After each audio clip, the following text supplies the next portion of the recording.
أصل العرب اليمن كلام هراء وكذا، هل هذا صحيح ولا غير؟ لا، أصل العرب القحطانية اليمن. نعم. يقول هم خليط. لا من سبأ الله عز وجل ذكرها في القرآن الكريم. أنهم ذكروا بلقيس، وبلقيس ما ذكر. لا صحيح. بلقيس كاسم ما ذكرت، لكن ذكرت تحكمهم امرأة يعبدون الشمس والقمر من دون الله. نعم. لكن النبي عليه الصلاة والسلام الله عز وجل قال أرض طيبة ورب غفور. لما سأل أبو ذر قال إنها بلدك، بل إنهم لو الصحابة ما استمر. سأل أبو ذر قال إنها بلدك. نعم، قال أرض طيبة ورب غفور، يقصد اليمن.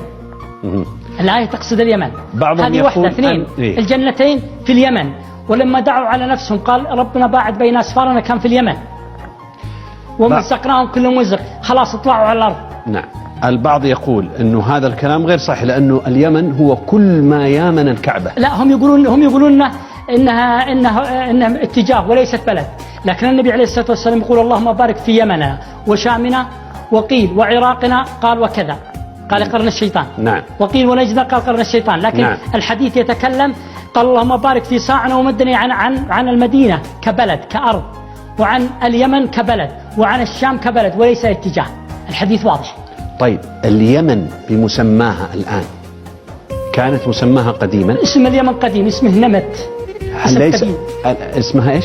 اسمها نمت او نمت. ايوه، يعني ماخوذ منها اليمن، صحح بس. يمكن مع لغتنا تدرجت الى اليمن. تجريد بس، لكن اليمن موجوده.